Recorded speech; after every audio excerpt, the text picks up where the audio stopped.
For years, the fictional East African Republic of Wadiya, shown in the map as coterminous with the boundaries of real-life Eritrea, has been ruled by ruthless dictator Omar Aladeen, and later succeeded by his son Admiral General Hafiz Aladeen, a childish, sexist, anti-Western, and anti-Semitic dictator who surrounds himself with female bodyguards, sponsors terrorism, especially giving shelter to al-Qaeda leader Osama bin Laden after they killed his double, changes many words in the Wadiyan dictionary to Aladeen, and is working on developing nuclear weapons to destroy Israel.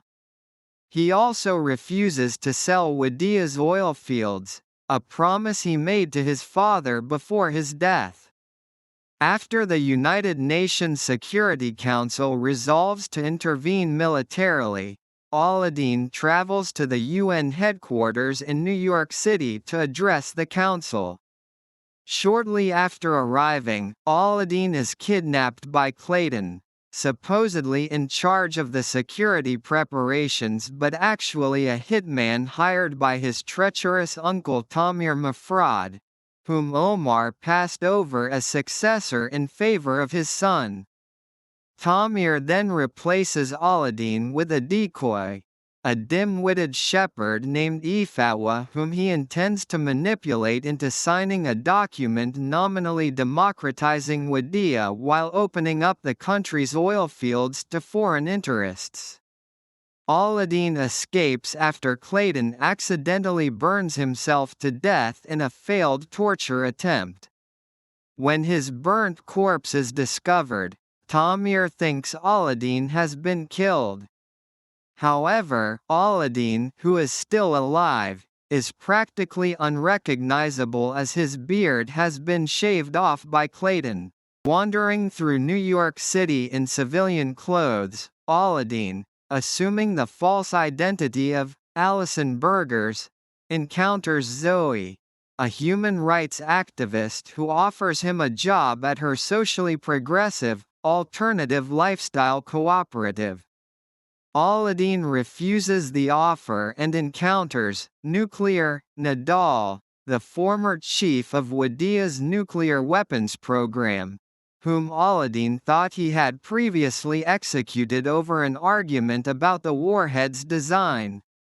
Aladeen follows him to New York's Little Wadiya district, which is populated by refugees from his own country, and meets him in Death to Aladeen Restaurant, a restaurant run by and visited by numerous people whom Aladeen had ordered to be executed.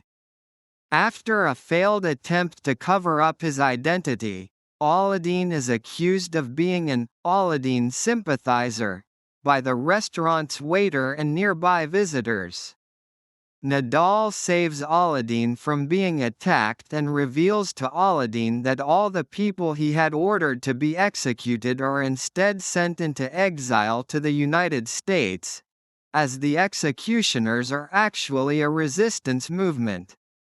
Nadal agrees to help Aladeen thwart Tamir's plot and regain his power, on condition that Aladeen makes him head of Wadiya's nuclear program again. Aladeen agrees and accepts Zoey's job offer, as she is catering at the hotel where the signing is to occur. Aladeen grows closer to Zoey after she refuses his sexual advances and eventually falls in love with her after seeing her angry. Turning around Zoey's struggling business, Aladeen begins imposing strict schedules on everyone, forming a personality cult around Zoey and intimidating an inspector into giving the store a good review. However, Aladeen's relationship with Zoey becomes strained after he decides to be honest with her and reveal his true self. She cannot love a man who was so brutal to his own people. After acquiring a new beard taken from a black man's corpse at his funeral, Aladeen ziplines into the hotel and tells Efawadh he has recovered. His double was fooled into thinking the supreme leader was ill. At the signing ceremony, he tears up Tamir's document in front of the media and holds an impassioned speech praising the virtues of dictatorship, drawing unintended parallels to current issues in the United States. However, upon seeing Zoey in the room, he declares his love for her and, knowing Zoey's strongly held views, vows to democratize his country and open up Wadiya's oil fields for business, but in a way where the general populace will benefit. Furious with Aladeen staying in power, Tamir attempts to shoot him, but Efawadh jumps in front of the bullet, getting shot in the head, but survives. Tamir is arrested afterwards. A year later, Wadiya holds its first democratic elections, although they are rigged in favor of Aladeen, who has now added the title, President Prime Minister, to his previous Admiral General. Afterwards, he marries Zoey, but is shocked when she breaks a glass with her foot and reveals herself to be Jewish. Throughout the film, he was shown vowing to destroy Israel.